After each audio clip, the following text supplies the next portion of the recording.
This is Tracy Drummond. I am here this afternoon with Bobby Bowden for the Machinist Oral History Project. We are in Daleville, Alabama at Local Lodge 2003. Joining us in the room but off camera are C.T. Weed and Freddie Head, who will be sitting in for all or part of the interview. With the oral history, I just want you to know if you're uncomfortable answering anything, you don't have to.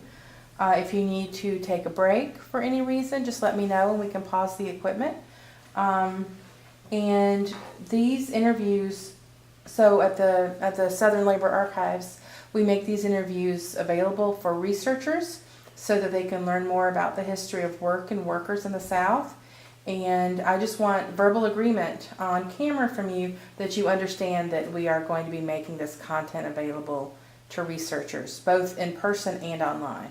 I understand that. Okay, great. So we always start with where and when were you born? Okay. I was born in Coffee County, Alabama. I was born in 1934. And what was it like growing up in Coffee County? Well, we were like about 99.9% of all the other people. We were poor people coming off the farm. My daddy did a little bit of everything to make a living for us. And I had 3 brothers and 1 sister. And my daddy, we farmed, we run a sawmill, and he run a sail pen. A what? A sail pen. What's that? Where the farmers carry the stock in to this sail pen and they auctioned off. He run that for several years. Then he was elected county commissioner in 1953. He went into office the same time that Eisenhower went into office, and he stayed county commissioner for 20 years. So I had several places I could work while I was in high school and out in the summer. Okay, so once he became county commissioner, did he do that full time or did he still do his other? Well, he had this other stuff too, other things too, besides county commissioner. Did the kids, did you and your siblings mostly work on? Yeah, we worked on the farm mostly. Mm-hmm. I worked with the county some, not all that much, Okay. till I went to Detroit.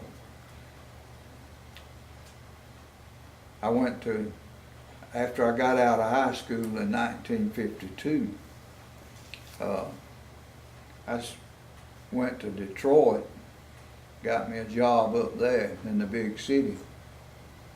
And I was accepted in an apprentice program as a tool and die maker. And I didn't like the big city living up there. And I was supposed to start to work to school on a Monday, and I left on Friday to come back to Alabama to get out from there. At that time, a tool and die maker in 1952, a journeyman, was making $3.90 an hour. And when I left from up there, I was making $1.89 an hour when I come back to Alabama. And I lounged around down here for a while, and then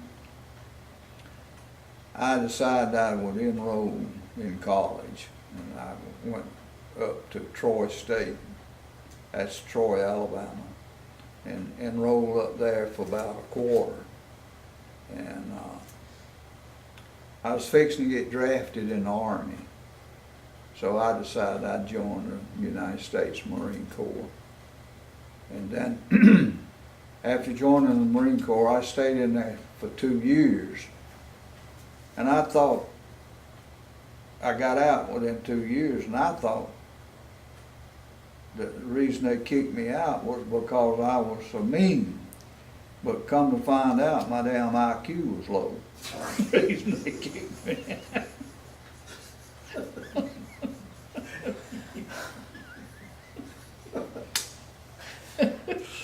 I figured they would have called that head when you were going in.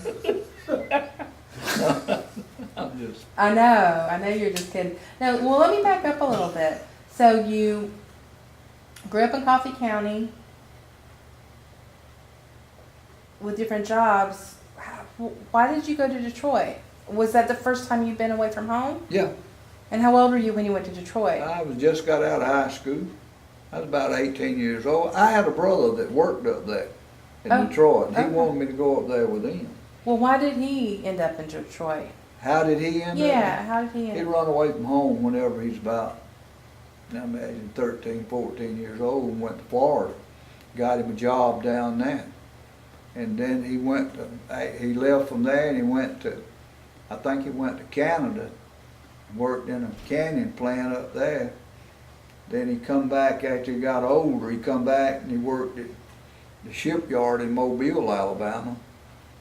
As a welder down there, and he left from there and went to Detroit, Michigan, and he worked up there for several years before I went up there. And what did he do up there? I don't know if he was a welder. He worked in a different department. He and I worked the same company, but he worked in a different department. I don't recall really what he done. And what company was it? Briggs Manufacturing Company. What did y'all make there? I'm sorry? What did you make at the manufacturing company? They made automobile parts and stuff, and they assembled stuff. All I done while I was there was put stuff on an assembly line that went up in, and they took it off and start putting it on automobiles. I put like windows and some type of springs that I'd load that conveyor with. And there were several of us people that worked at that. Is that when you were organized with the auto workers, the UAW? That's when I joined the UAW, was then. My brother was a member of the UAW. So, If it was hot, somebody'd come through and say, get your lunch bucket and go home. They'd decide it was too hot to work. Some of them wouldn't. Hell, they'd take off and go home. Walk out. was that allowed under the contract? Yeah. I reckon it was. They done it. So,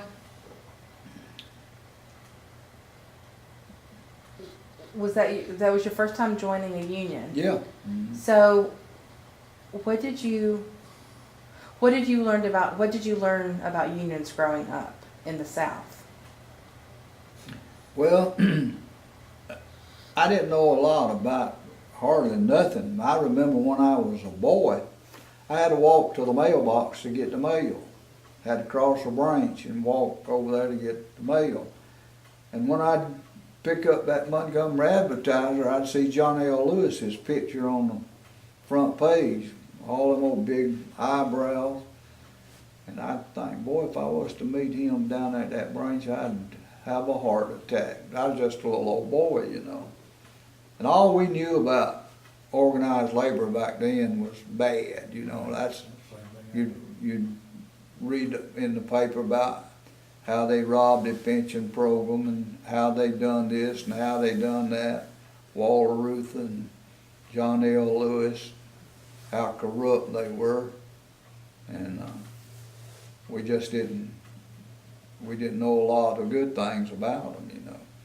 But I knew that the people, we had a lot of people from down in my area that went to Detroit back then, and they got good jobs. We knew they were making good money. We knew they had a pension. I knew then that some of my brother's friends, after working 30 years up there, they could get their full pension and they'd come back home, you know, and just kind of messed around. They didn't do anything. And that was kind of the life I wanted to live. 'Cause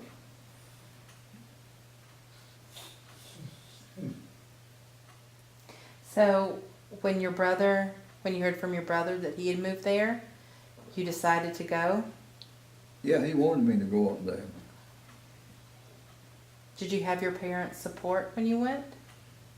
Well, yeah, they agreed for me to go, but they didn't know why I wanted to go. That's what my dad said, you know, why in the hell do you wanna go up there? Was it because it was so far away? Yeah, I imagine, and I was so young. Yeah. So, what was it like when you first got to Detroit? I couldn't ever get out of town. I was used to, you know, I'd go squirrel hunting down here and get out and fish and romp up and down in the country. You never got out of town. Hell, it was concrete everywhere you turned. One house right side the other. You never could go nowhere. Or you could go places, but I'm talking about get out of town. There was plenty to do up there if you like doing it. I went to Canada once or twice. Had me one of them Canadian girlfriends.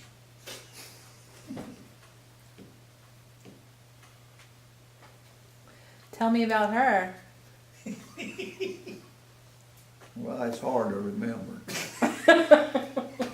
I imagine.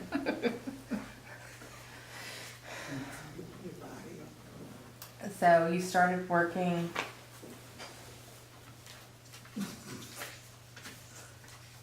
in Detroit. You started working. Were you working at the plant and training to be a tool and die maker at the same time? No, I never did go. I never did start. I was Oh, you never supposed to start okay. on a Monday. Okay. And I left on Friday coming back to Alabama. Well, how long do you think you were there? In Detroit? Yeah. From July, the 1st of July, until sometime probably in, I'd say, November. Did your brother come back with you, or did you come back by yourself? No, I come back by myself. He stayed up there until about 1958 or 1960.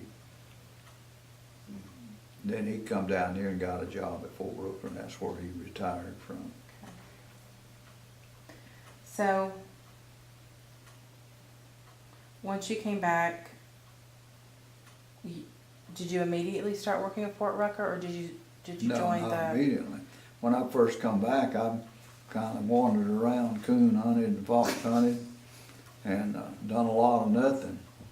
And then I enrolled in school in Troy, the Okay. spring quarter, Okay. in '53. What were you studying? I don't remember what it was. Whatever it was, I found out I'd done as hell. I tell everybody I feel like that is not an accurate representation. But I tell everybody I majored in coon hunting and minored in fox hunting.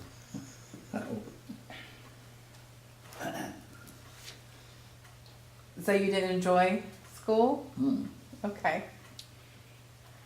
And So you- I quit because like I said, I was fixing to get drafted in the Army, and I didn't want to go in the Army. Mhm. I Why went- didn't you want to go in the Army? Why didn't Yeah. I just didn't want to go. I want to be in something different from all my friends, you Okay. know. And you joined. Well, see, my brother was in the Marine Reserve. He kind of coached me into going in the Marine Corps. And you joined the Marine Corps in 54? 53. 53.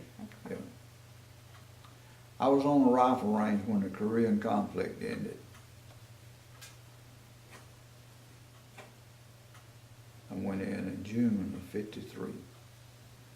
And I believe the Korean conflict ended in, I believe it was September. And I was on the rifle range in boot camp. Where was your boot camp at? Paris Island, South Carolina. How did you adjust to being in the military, like the rigorous training and Well, discipline? I call myself pretty tough, you know, because I had worked at sawmill and done a lot of walking. A lot of those guys, they was 90-something in the platoon when I started, and they wasn't but 30-something in there whenever we finished. all of them got kicked out. A lot of them guys go psycho in there, in the Marine Corps, in boot camp. A lot of them was what they call slow learners. They got kicked back, and because of certain things like they rubbing blisters on their heels from walking so much, or they couldn't swim. They just went crazy. You know, they couldn't take all that. More especially them guys from up north.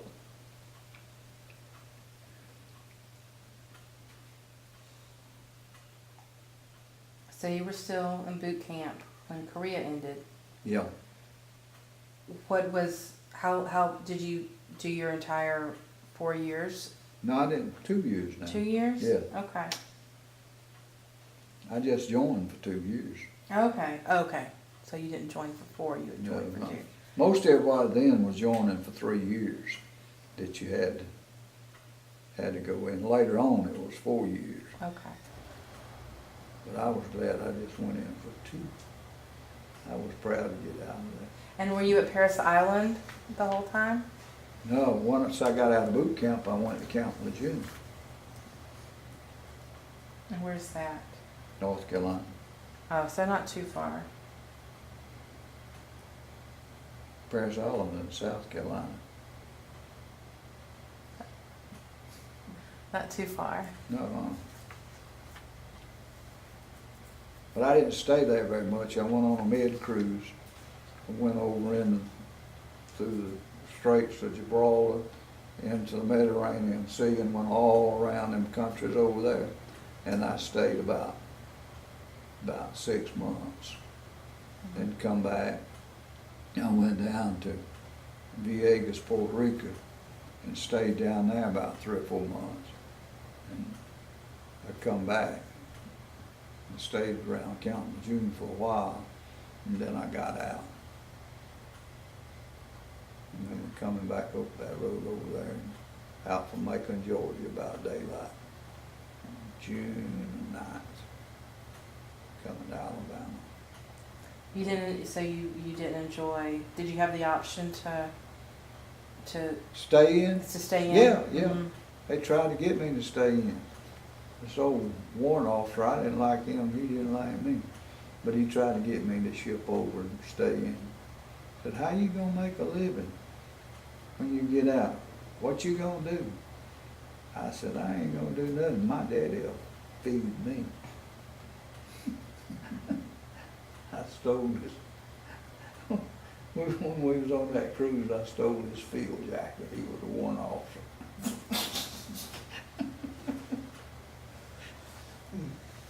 Don't put that down. I won't write it down. I ain't a thief. Um, I ain't no thief. Crick. I'm not a crick. So you returned.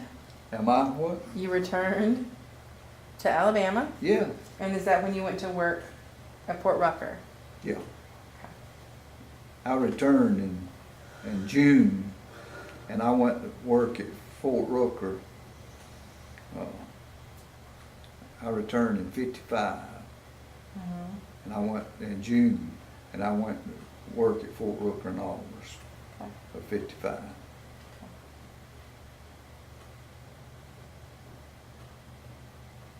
What was your first job?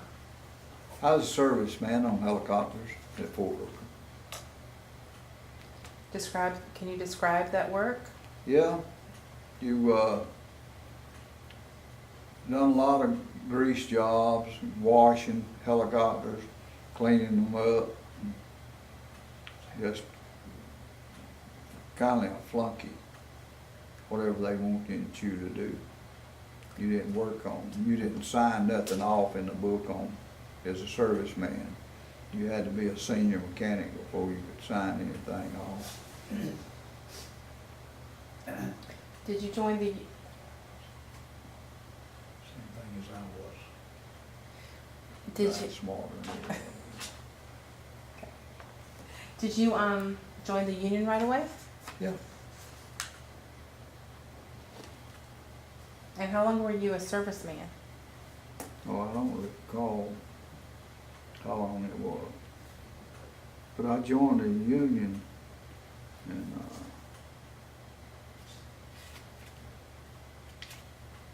in October Okay. of '55.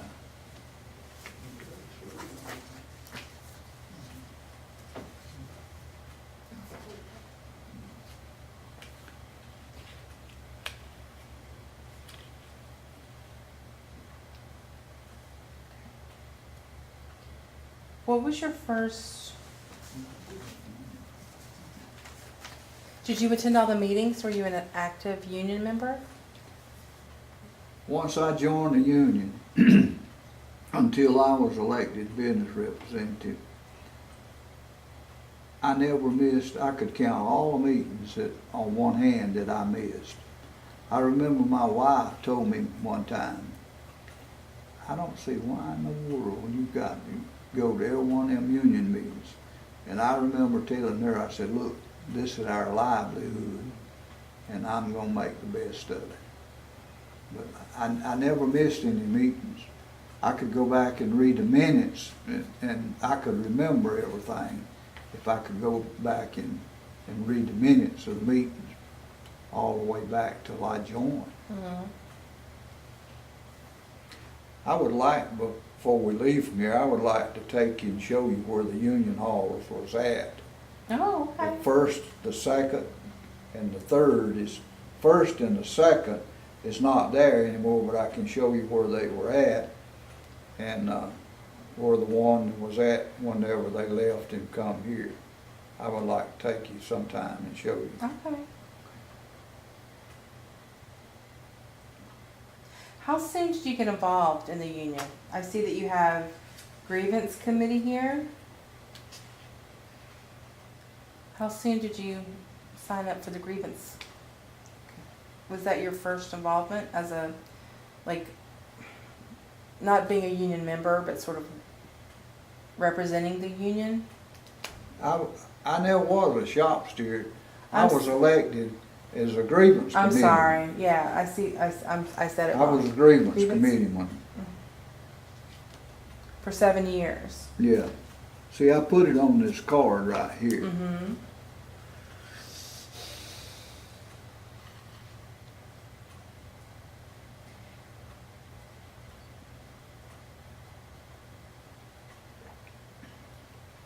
Why was it important for you to get involved?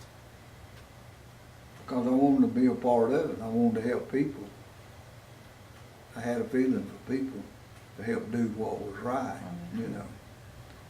And I always wanted to do it. I never tried to lie to nobody, whether they liked it or whether they didn't. That's the same way that Ted Madden was, a Grand Lodge representative, and the same way R.B. Hudson was.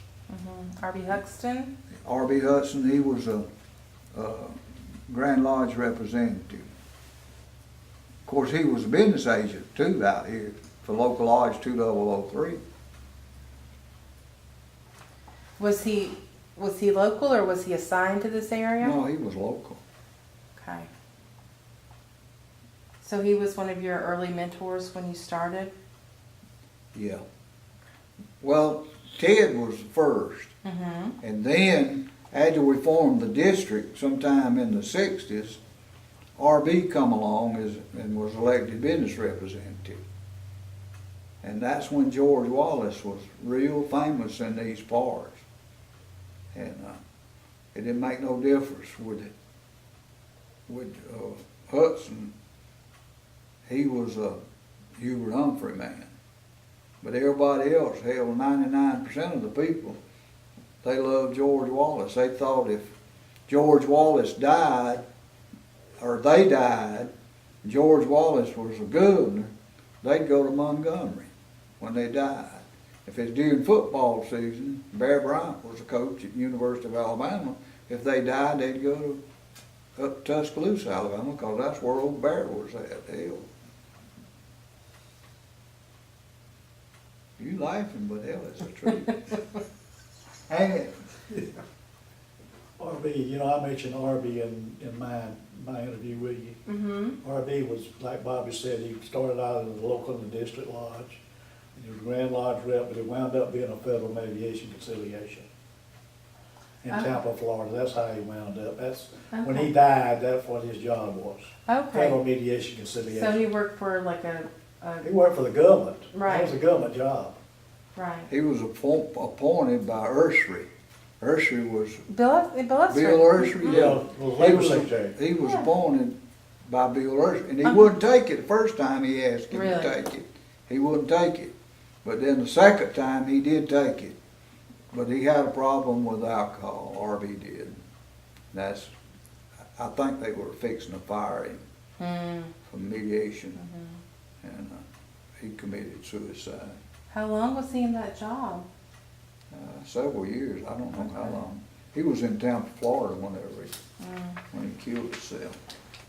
Let me, I know you're supposed to ask questions and all, but I got 2 or 3 things here Of that'd course, be a lot of interest if you let me read them to you. of course.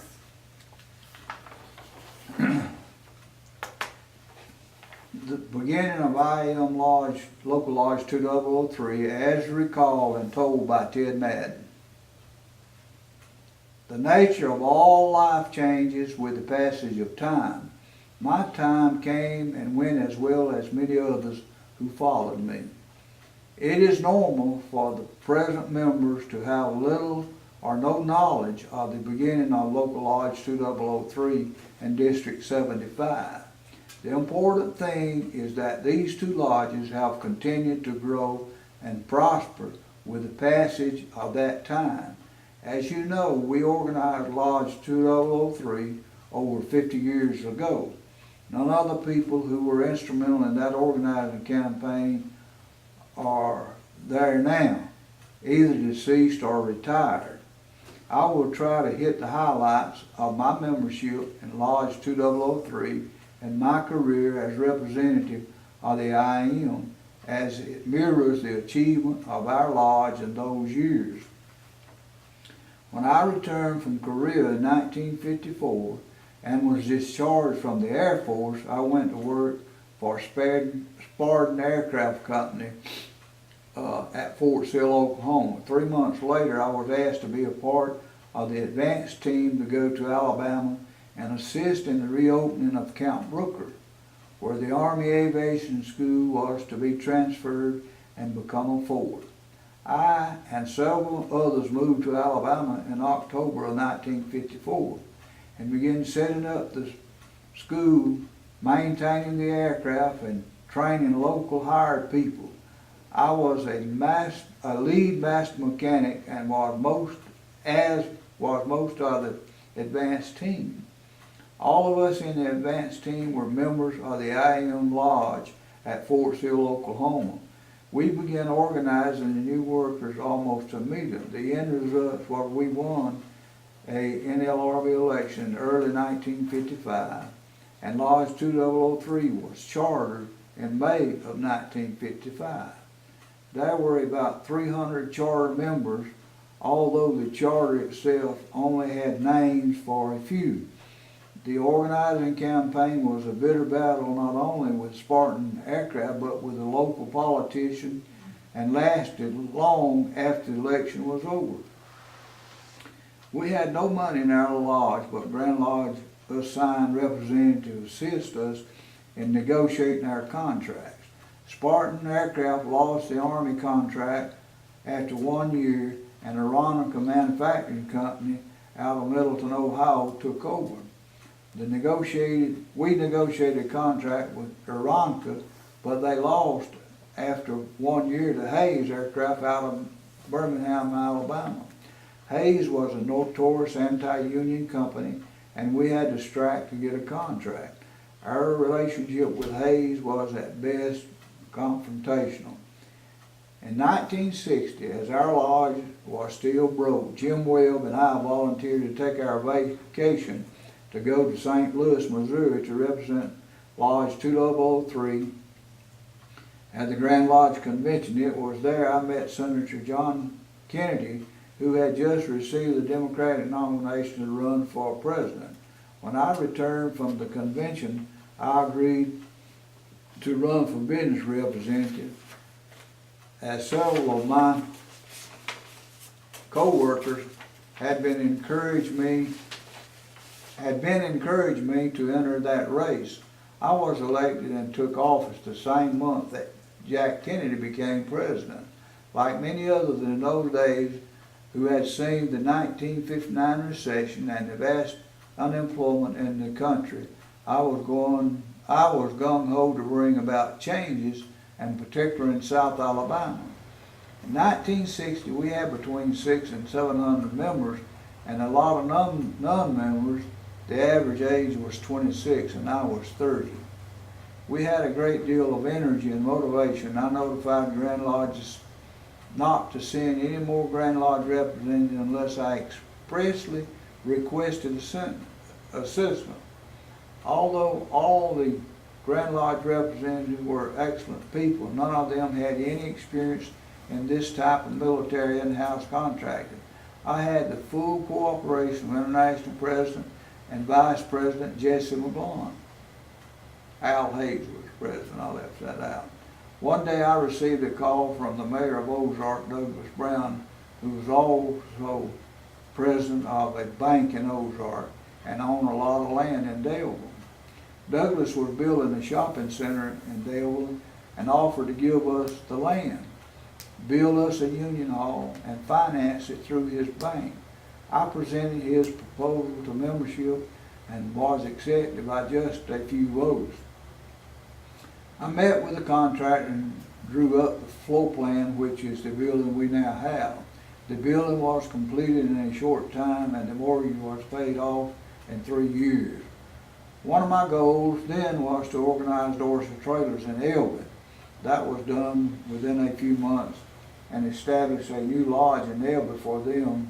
Hayes had an overall facility at Napier Field, which had been organized but with few members. Roy Chappell and Mike Richardson became in-plant organizer and did a remarkable job in bringing that group into a majority union. At that point, I telephoned IP Al Hayes and asked for approval to set up a district. He approved it over the phone, and District 75 was born. Our membership had grown from 700 to about 1,500. An election was held and Bill McClure was elected business representative. I had become the first elected business representative of District Lodge 75. We continued to grow and Ralph Hudson became the third business representative.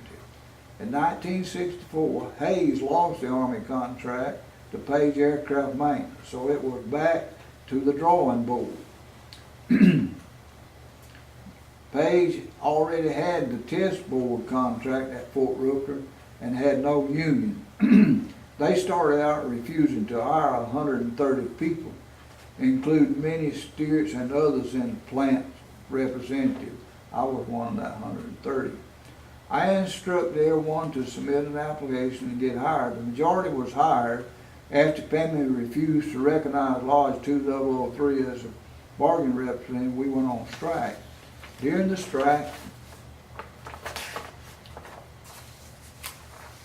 the test pilots came to me and wanted to form a union. So I signed them up, and after a few days of negotiating with the Secretary of Army staff lawyers, I proposed a 15-day bargaining session with full recognition by Pammy, and I would call off the strike for that 15 days. The Army agreed and notified Pammy during the negotiations, which were do or die for Lodge 2003 and for Pammy itself. They finally realized they could not survive without us. We reached agreement on all issues, including recognition of the test pilots without an election, and agreed to hire the 130 unhired employees. Unfortunately, the base commander and Major General used his power to disapprove the contract. Once again, I had to call on the Secretary of the Army's legal staff, but only when I told the General our strike would recommence the next day and our picket sign would read on "Strike Against the United States Army." He backed off and approved the contract. That whole incident would make a good movie about the collaboration of anti-union company and a Major General to destroy a union. Our lodge was tested to the max and the members stood firm. I told them I had negotiated a 15-day negotiating session with the Army and to go back to work. They did without a vote. They were ready to go back on strike at my direction without a vote. In my 26 years negotiating contracts, no group was ever as united in purpose and resolute in fighting injustice as Lodge 2003 in 1964. The total victory became the catalyst which launched the organizing of the Aviation Test Board and the Office Clerical Unit and the Data Processors Unit. Those in the NLRB elections were won by huge majority. The Data Processors Unit was won 100%. Even the company observer voted for the union. The only hourly employees not represented by Local Lodge 2003 at Pammons were the General Manager, Secretary, and a couple of other similar positions. This non-union company had become the most union organized company in the United States. Contract negotiations were an everyday affair with each of these new bargaining units. Some years later, the members voted to put everyone in the same contract, and it became more workable. Relationships with PAMI improved greatly over time, and I began looking for other prospects. Fairchild Hiller moved to Crestview, Florida, and I started an organizing campaign there, which was won after a few months and negotiating a contract for the group. In a few months, another contract, the Air Force, was given to Republic Aviation at Crestview, and we started organizing that group. I learned that Fairchild was buying out the old Republic Aviation in Farmingdale, New York, and that this merger of work had been in the planning stage for some time. I met with Fairchild Vice President and staff in New Orleans and negotiated a merger of the two units subject to the members' approval of the lodge. Then became our first Florida lodge in District 75. Need to take a break and rest a little bit. It's not about one more page of that. Okay, do you need to take a break right now for Yeah. just a minute? Sure. Okay. Early in 1966, I was offered an opportunity to Grand Lodge, and after some negotiations as to my home station being kept in Daleville, I accepted and began a career which kept me negotiating contracts all over the country, not only in aerospace but other industries as well. For 26 years as a Lodge 2003 representative, District 75 President and Directing Business Representative, and Grand Lodge Representative, I negotiated main contracts at Fort Rooker. When Bill Ursher became Secretary of Labor, I moved to Cape Canaveral to take over his formal assignment. The last 10 years of my career, I lived in Cocoa Beach, Florida, and continued to negotiate all over the country. Typically, my last year of aerospace negotiation started with Bowden, then Lockheed, then McDonnell Douglas, and wound up with United Technologies, Pratt & Whitney. In the off years, I negotiated with many smaller companies, both in aerospace and other industries. One of the most satisfying was the Florida sugar industry, where conditions needed much improvements. I consider the improved conditions there during my tenure one of the highlights of my career. During my career, I became one of the charter members of the advisory board of the Center of Labor Education and Research at the University of Alabama, Birmingham. I was appointed by the governor to negotiate with industry amendments to the employment and workmen's compensation laws.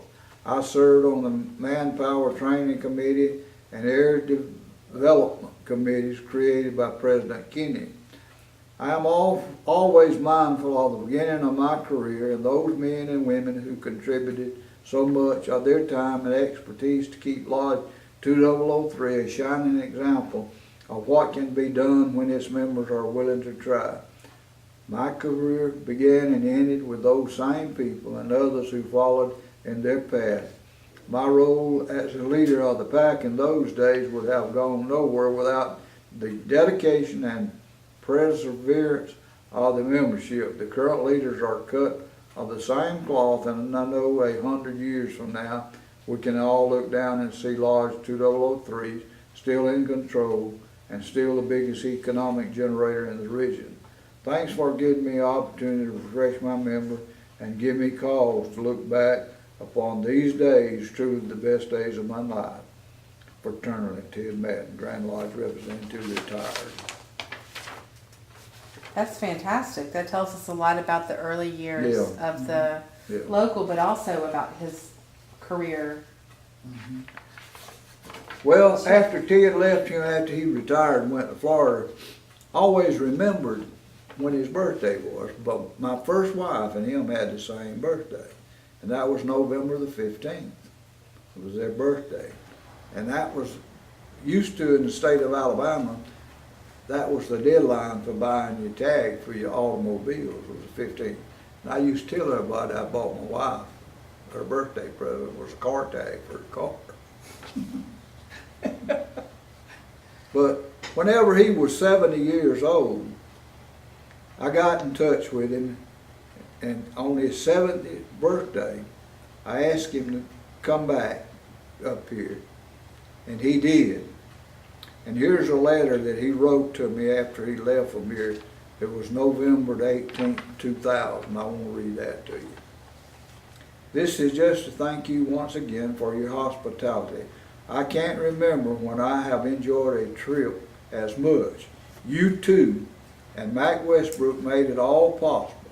I left the meeting on Monday completely overwhelmed by the praise and apparent affection of the members in attendance. I matched my own affection and high regard for them. We did accomplish great things during my tenure, but I was only one of those responsible. You know yourself the vital role you played in those contract negotiations, along with Charlie Cooper, Charles Weed, Mac Westbrook, Fred Duff, and all the people who served on those committees. I do remember any time during my 27 years of negotiating those contracts for any major dispute between members of the negotiating team. Everyone supported the tactics and strategies used to accomplish our goal, and that is the reason we were so successful. As you know, we always kept our relationship with the different companies on a high plane, and that contributed to our success as much as anything else. Even in the worst case scenario, such as the few strikes we had, no one at the bargaining table when I was there ever let emotion hamper the process. Intellect and perseverance was our mainstay, and because of what we now enjoy the fruits of our endeavor in our retirement life. The retirement club members can appreciate it more than the young members who are still working and carrying on the business of Lodge 2003. But time will change all that. The younger members like us get old and have time to reflect on the past. I have no doubt they will also, just like us, older and wiser, and thankful for Lodge 2003 and all it represents. When you called on me after the members had their say, I was choked up to the point that I forgot most of what I wanted to say.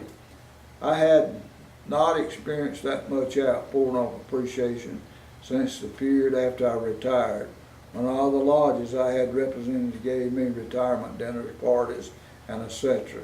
One in particular in Miami, where the lodge was made up of people from a dozen different ethnic groups: Cuban, Puerto Rican, Colombian, Mexican, Jamaican, African American, Caucasian, etc.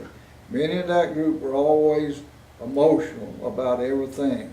At my retirement dinner, with the emotional speeches and praises were overwhelming. I was hugged and kissed on both my cheeks so many times it was a little disconcerting. Men were shedding tears as though I had died. Fortunately, I had been with these folks for 10 years and knew all their capacity of exhibiting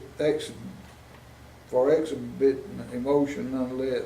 I was again overwhelmed by it. I tell you this to let you know, I appreciate the spontaneous comments from members of the retirement club more than I received at any of the retirement dinner back then. They are the people of my youth who helped shape my life and the contractual rights and benefits of our members in South Alabama.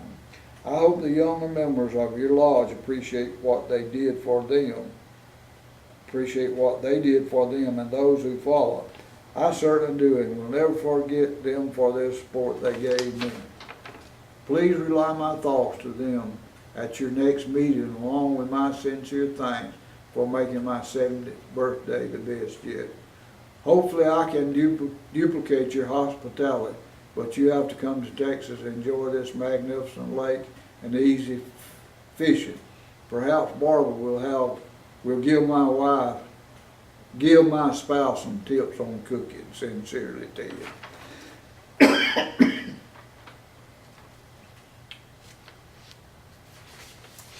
That's a very nice letter. Yeah.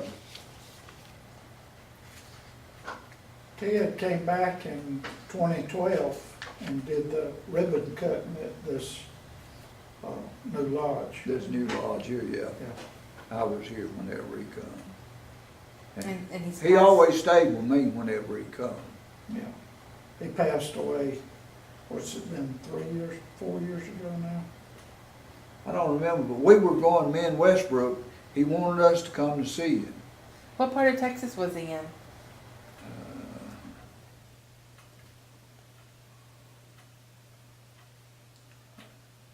I can't remember now. Okay.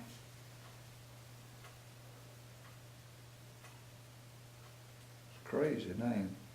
It's not too far from Dallas because his wife would go to Dallas. She worked there somewhere in Dallas, I think at a hospital. And she would go there and she'd stay 3 or 4 days. And then she'd come back home and stay 3 or 4 days. Yantese. Y-A-N-T something. It's close to Belleville, Texas. Melville? Belleville.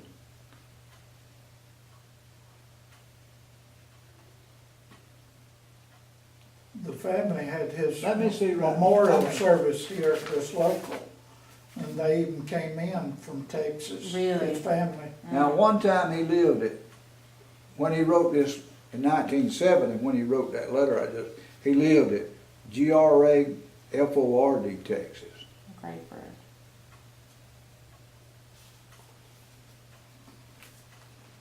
Well, we'll figure it. I was just Oh, wondering. Yandis, Y-A-N-T-I-S. Okay. That's where he lived at, Yandis, Texas. Okay. Not too far from Dallas. I'm sorry that I did not get to meet him. He seems like He he was was. a real inspiration. Yeah. And Well, he was the good backbone. mentor. He was the backbone of this. Well, is there anything else you brought with you that you want to speak on? I mean, So did y'all know Bill Ussery pretty well? I'm sorry, Did y'all know Bill Ussery pretty well? I didn't know him all that well. I met him. Let me read you this right. He died last year. Did he? Yeah. Yeah. We had to say something about Ted, I think, when we had that memorial. Right. And this is some of the things that I remembered about him. Ted liked to fish. I recall Ted and R.B. Hudson and William McClure, they were 3 business agents, bought a pontoon boat. We planned a fishing trip down to Panama City. Ted and R.B. left Dale on a Friday night. I went later on that night. They had 3 flat tires on the way down. They left the boat before they got down there. The next morning, we went and got some tires at a boat place, went back and got the boat launched around 10 a.m. We went back to the motel where we stayed, messed around for 3 or 4 hours, sleeping, eating, and drinking. We decided to go fishing and went to where we launched a boat. It was sitting high and dry. The tide had gone out. We had to wait until it come back in before we could move the boat. In 1966, Page Aircraft was awarded the maintenance contract at Fort Rooker. They refused to hire 234 people. Ted was successful, and I was one of that 234. Ted was successful in getting all hired except except 7 or 8. They failed to pass a physical exam. The company agreed to arbitrate these cases. Ted won 3 or 4 out of the 8 in arbitration of these cases. A guy that they had some kind. One of them was one-eyed, and he won that guy's case. His name was C.R. Coffey. He was one of the ones that come here from Oklahoma. We were in negotiation with the company here at Fort Brooks. The company would not agree to the wage rates, and that was PAMI. The union was asking. They agreed to go to Washington, D.C. and meet with the Department of Labor. The union had 8 or 10 people that went. Bill Ursay was Secretary of Labor. He was a Grand Lodge representative of the Machinists Union from around the Cape Canaveral, Florida. Went into Secretary's office. He wasn't in there at the time when we went in. We all took our seats. Ted sat down in the Secretary's chair, propped his feet up on his desk. We all got a laugh. Ted organized horse trail and negotiated the first contract there. And I was assigned to this contract as a business agent with Dorsey Trailers after I got reelected. In 1986 or 87, Dorsey sold to a lady out of Atlanta, Georgia. We were forced to take a concessions. What happened, they had a flood up there, and it flooded that trailer place out. And they was already in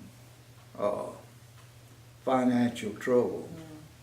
And the federal government agreed to give them a loan of around $16 million, provided that the union would take some concessions. So that we took the concessions, and I asked Ted to come in and help me in these negotiations, although he was on vacation getting ready to retire. He came in negotiations on that contract and helped me. He impressed that company. They wanted to hire him. You know, all he was retiring. They wanted to hire him, but he wasn't interested in a job.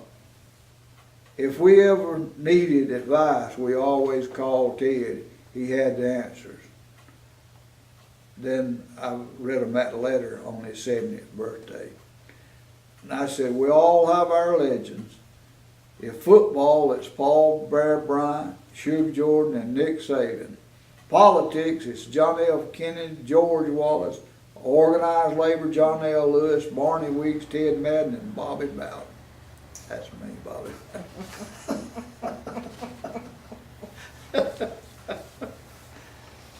Look, I could go on now. Well, I've got some more questions for you. I want you to talk about your work a little more. So, but I want, you know, if you have other things like that you want to share. Well, I we'll wanna have to give get you them to time make copies of it. Okay, but okay. I meant on camera that you want. Like if there's anything else you wanted to read, I wanted to give you room to do that. No, I hadn't got anything else to read. Okay. Well, thanks for sharing. That's such a great tribute, I think, to Yeah. Ted Madden, given that we couldn't interview him, that gives us a really good idea of what kind of a leader he was. Yeah. And he clearly meant a lot to everybody that worked with him here. So. I tell you, one of the highlights of my career here was being able to negotiate a pension program for these people here. We proposed sometime in the sometime in the 70s.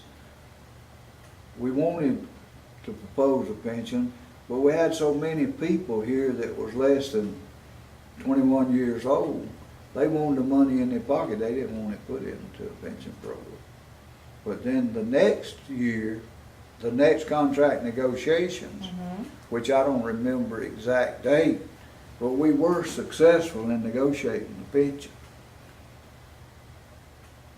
And as I recall, for the first 2 years we put 15 cents an hour into the pension program. for the first 2 years is what we put in there. And then each year it increased so much. And I remember that I signed the first participation agreement in the pension program. A lot of those people didn't like the pension program because it took, at that time, it was 10-year vesting into the pension program. And they said they'd never get a dime out of it. But today, those people that retire today, if they got as much as 30 years under that program, they get around $3,000 a month retirement plus Social Security. And that's one of the things that I'm most proud of, that we were successful in getting that pension program. Was it hard to get the company to negotiate with you on that? Well, I don't think it was all that hard once, we struck for it, and then we wound up getting it. And those people today, they proud of it, but most of them don't know how they come about getting it. It wasn't that easy. Right. They just didn't hand it out to us. But and I don't know what they putting into it today. Do you know how much an hour they putting into it? Denise said a while ago, $2.38 or something like It'd that. be more than that, wouldn't it? Was it? Ted, Duff told me one time at the end of this contract, which they got about another year, they'd be putting $4 an hour. Yeah, I think that she Sounds said about Cena would be like Yeah. $4.05 an hour Yeah. or something like That they're that. putting into it. Yeah, Mhm. that's great. That's gonna be good money. But you mentioned when you were telling that story that there were younger workers and they just wanted that money in their pockets instead Yeah. of to go. So the way the 405, is that from the company or is that part company? The company puts it in there. The- We gave it up On behalf of. on behalf of the pension program. Okay, so out of your hourly wages, you gave it up. Yeah, Okay. yeah. But you had mentioned, you said all the younger workers though, and this would have been the early 70s, all the younger workers in at the time. They didn't want it. Some of the people wanted one, Mhm. but then, them younger workers didn't want it. So I don't think we proposed it. Do you think generally that it's been easy to make younger workers understand what it takes to get a contract? I'm not sure. See, I hadn't been involved since I retired. I've been Mhm. retired ever since January '94. Mm-hmm. And, That is- and I hadn't attended any meetings, and I really don't know. I did on this last contract, whenever they went out on strike, I did walk a picket line one day for them. Okay. So y'all had a recent strike for the current contract? Yes. How long? 4 years ago. Okay. And is it a 5-year contract? Yeah, Mhm. it was. Okay. One other thing I was proud of, I might tell you. Mm-hmm. Now, we went through a lot of difficult things here over the years. Mm-hmm. We had all kind of EEOC charges, lawsuits, and we merged 2 groups out here at Fort Rooker. We did that during the period of time that I was a business representative. We had a test board, and then we had the maintenance contract, which was a big contract. And I guess we had 200 or 300 people that worked at the test board over there. Mm-hmm. And the company or the government decided they wanted us to merge these 2 groups of people, because whenever we was in contract negotiations, we would pit one against the other, is what the Army said. And they had a little bit better benefits over on the test board, so we merged them. And this is during the period of time that I'm a business representative. And we merged as seniority. Once you start messing with people's seniority, they get pissed, I'm telling you. I mean, they get mad. And we had some people that was on one of them, and they got laid off, but because of the classification that they held. And they filed grievances because they couldn't go over into another classification that they didn't have qualifications for. And that made them mad. But it was one of the best things that ever happened to this contract here that we in now. Another thing that I recall that I'm proud of was whenever I retired, I was entered into the 103rd Congressional Record. And I was put in there by Senator Howell Heflin. He was the one that entered me into the Congressional Record as a union representative. And I got a copy of it here today. Can I see it? Yeah.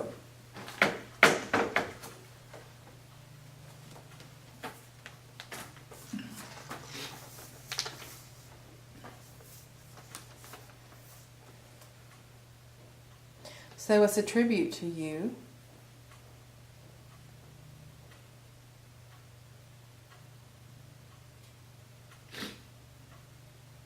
As an Alabama labor leader. Do you want that we should read it? Do you want me to read it? Do you want to read it? I can read it or you can. Why don't you read it? Okay. Yeah, read it for us. Okay, this is entered into the 103rd Congressional Record by Senator Howell Heflin from the state of Alabama. And it's tribute to Alabama labor leader Bobby L. Bowden. Mr. Heflin. Mr. President, I want to pay tribute today to one of our Alabama's most distinguished labor leaders, Bobby L. Bowden. He has been a close personal friend of mine for many years, excuse me, as well as one of the best friends working men and women in Alabama I've ever had. He retired early this year after serving as an active member of the Machinists Union for 39 years. A native of Enterprise, Alabama, Bobby attended Troy State University for a short time before enlisting in the Marine Corps. After his tour of duty in the Marine Corps, he was hired in 1955 by an aircraft maintenance contract at Fort Rooker, except for the time he was on leave of absence and serving as a business representative with the International Association of Aerospace Workers District Lodge 75. He remained in aircraft maintenance at Fort Rooker until his retirement. For 6 years, beginning in 1967, Bobby was elected to serve on the Negotiating Grievance Committee of Local Lodge 2003 in 1973. He was elected business representative of Lodge 75 and served in that capacity until 78. He then returned to his previous job as an aircraft mechanic troubleshooter from 1979 through 1983. That year he was re-elected business representative and served in that capacity until his retirement. Bobby was raised in a political family and has always been active in politics himself. His father, Ed Mack Buster Bowden, was a Coffee County Commissioner. Bobby has been actively involved in the Machinist Nonpartisan Political League, serving on its planning committee for a number of years. He was the first Machinist Union business representative to donate $1,000 to the Nonpartisan Political League. Bobby worked diligently to try and accomplish what he truly believed in politically. The 39 years Bobby Bowden gave the Machinist Union yielded many benefits for his labor union as well as for all working people in Southeast Alabama. Every union member owes him a debt of gratitude for the progressive and positive efforts he made on their behalf.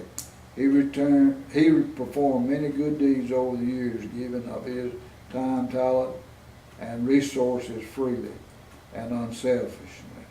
His ability, dedication, and energy will be sorely missed. I extend my very best to Bobby for a happy, healthy retirement and bright, active future. That's fantastic.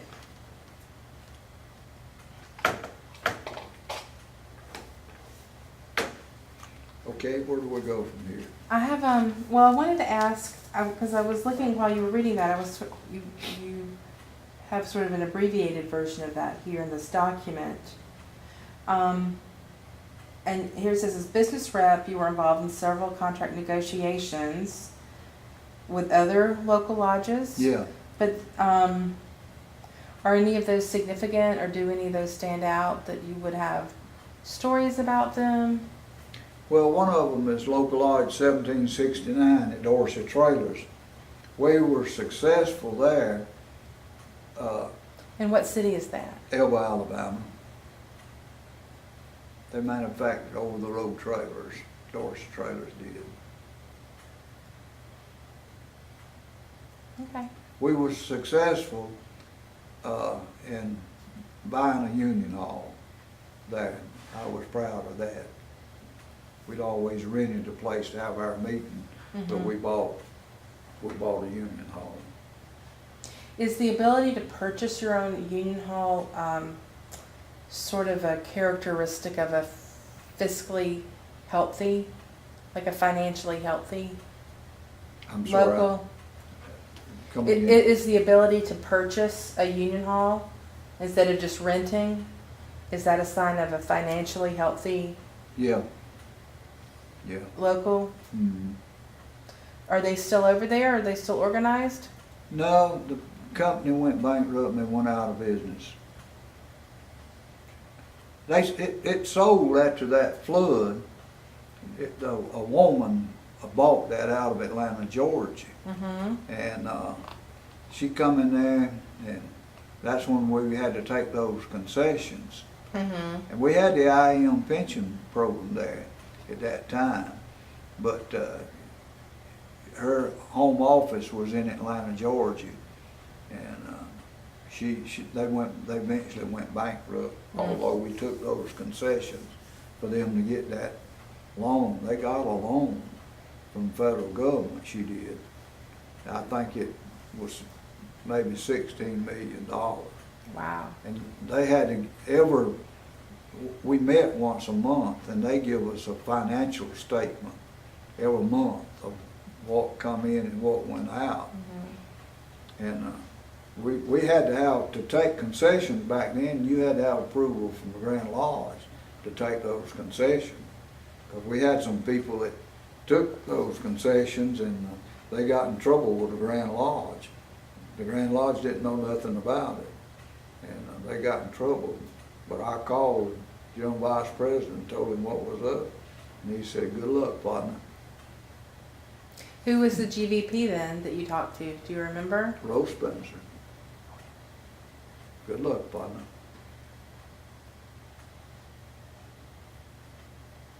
It also says that there was some EEOC charges and lawsuits. Yeah.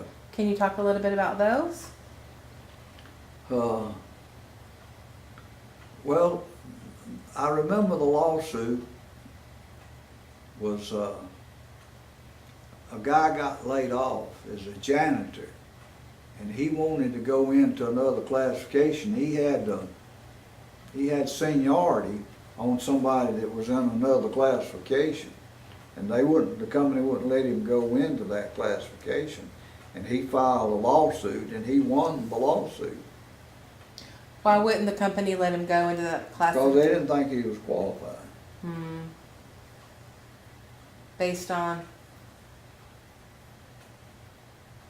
what? Based on his qualifications. Okay. But I don't recall what, his name was Paul Jones. And I don't recall all the circumstances, it's been so long. Mm-hmm. And the other one, Well, was he able to go into that other job? You yeah, said he went won? into it, yeah. And did he do well? Apparently he did, because he stayed in there. Okay. Frank M. Johnson, a federal judge, made the ruling on it. Okay. That we had operational seniority and classification seniority. And that did away with classification seniority and went strictly to operational seniority. You had two seniority lists, one with classification and one with operational seniority. And they would lay off sometimes by classification rather than operational seniority. So Okay. that settled that. When he made his ruling, you'd only have operational seniority within a classification Okay. and such. So, Okay. I remember on the EEOC charges that, a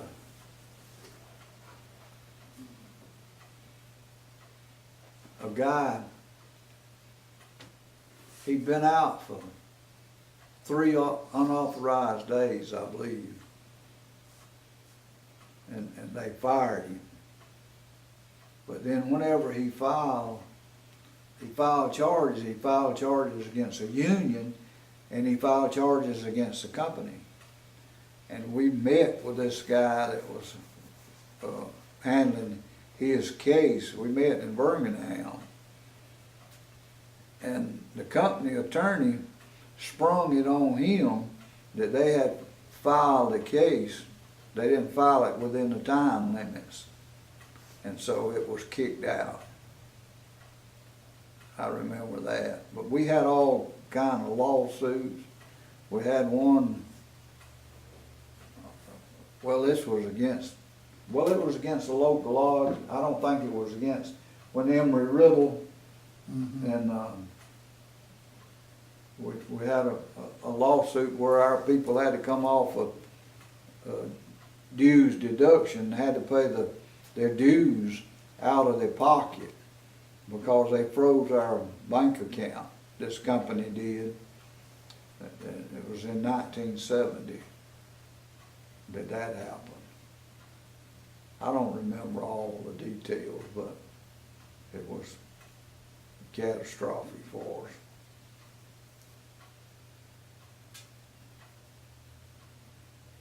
How so? What was the outcome? didn't have any money. The international We eventually, lost the lawsuit. we lost the lawsuit. We eventually had to pay the international paid, seemed like it was $70-something thousand that they went and paid on our behalf. But we flourished since then though, this local lodge had. After they set the due structure and everything up, people wouldn't vote on whenever you want to raise the dues and people had to vote for it. Mm-hmm. They wouldn't vote. But they set it up now. What's the dues? $60-something a month here? I think so. Yeah.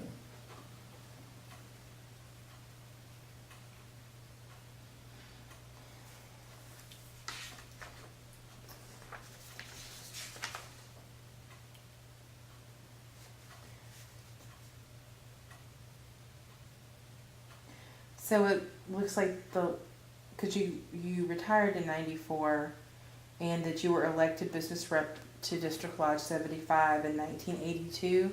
And I you was re-elected in '82, see. in '82. I was defeated in the election in '76, I believe, Okay. somewhere along there. That I stayed in there 4 years. And because of those mergers, and I think we went out on strike during that period of time. You know, Neil got up there and said, we ain't taking them back unless everybody comes back. Mm-hmm. And that was during my first term. Yeah. So 74 to 77, I went back on the job. and so you returned to the shop floor in 77.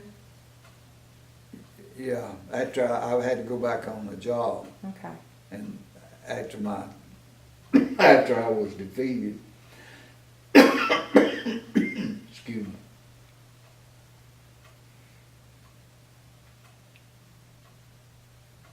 And is there anything else you want to say about your work, or any stories you remember, or any? No. You want to tell the story about somebody asked if they didn't do something, what would the company do? You told them, well, let them do it, and then we'll arbitrate it, and we'll Oh, know yeah. the answer. Yeah. Back when they first started, people started wearing that long hair and all. We had this one guy, he was one of these guitar players. We called him Elvis. And every time the company would tell him to get his hair cut, he just raised sand, you know, wanting to file a grievance because they was making him get his hair cut.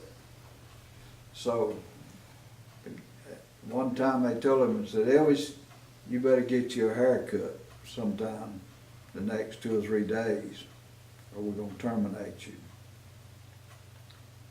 And he'd already raised sand with me. I was on the grievance committee, I believe, at that time.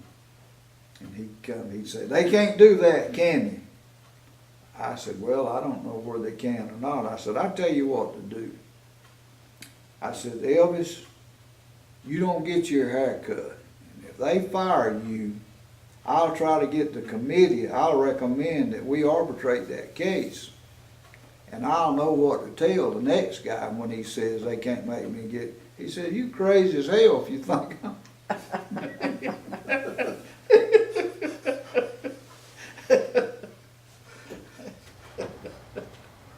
So that would have been maybe in the 70s when Yes. men started, Yes, like in late the 60s, early In the 70s. 70s, Yeah, yeah. So, but that was also just generally a time of change. Did you see more women in the workplace during that time, Oh, yeah. or a more African About the time I left, now we had one woman Mm-hmm. that was out there when I took over as business representative. She was the first one that we arbitrated her case, and she was fixing to raise hell, cause Billy sat on that case for 2 or 3 years. Do you remember her name? I can't remember what her name was, but she was as tall ugly as hell. I mean, She, I think she was a lesbian. but wait, when you said she talked ugly, like she was Yeah. vulgar, Huh? like she used cuss words. Yeah, what was her name? But she's, look in, she cleaned up. Last time I seen her, you wouldn't even know. Is she still around? I think she is. But we arbitrated her case and we won her case. What was her case? She, it was on time limits on coming back. Mm. There was a dispute on 30 days.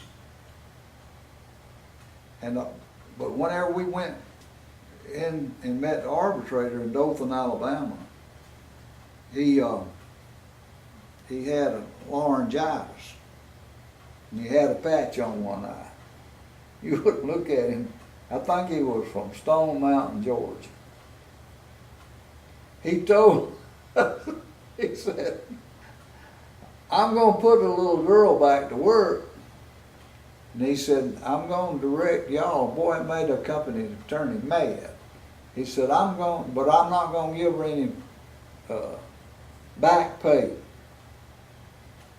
And he said, I'm directing y'all, the union and the company, to sit down and write some language on the 30 days. That's what we done, where we'd have a better understanding. And he approved it, and they put her back to work. Jenny something, I think, was her name. yeah. We probably need to edit this. Huh? We probably don't need to, Yeah. Yeah. this one, yeah. But Gina Walsh, Wall. yeah. Yeah.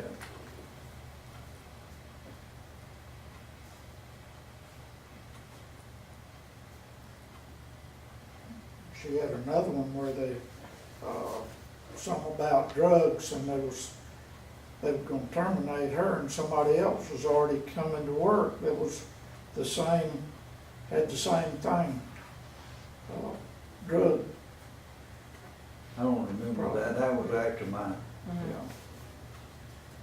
yeah. Okay.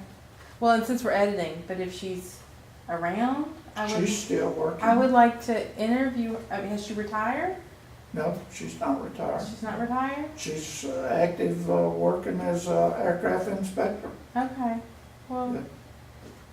I just, we will. She would be glad to. Okay. She's had some issues that they've sort of discriminated against her. Okay. Yeah. She was fixing to file charges with the EEOC Yeah. Okay.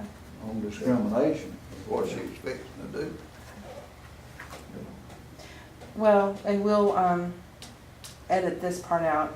All But, right. are there any other reflections about your life or your work or people you've worked with or the union or anything else you wanna? No, I can't think of anything right off. I could go back and read the minutes of a local lodge over the years, and I could remember. So, Okay. hell, I'm 83 years old. I think you're doing great. You can't remember everything, you know, when you get 83 years old. Okay. Well, I am gonna be coming back through in maybe 6 months or so. Yeah. So if you think of anything else, we can do an amended I think interview. an interview with Bobby and some of the others where they could feed to each other Mhm. different things and add to and clarify a little more or whatever would be great. Okay. All right, let's go over and I'll show you where those Okay. lodges are. You come on and go with us, and you'll know. Well, let me thank you first for your time today. I appreciate you being interviewed and coming out, and I Well, enjoyed it. All right, thank you.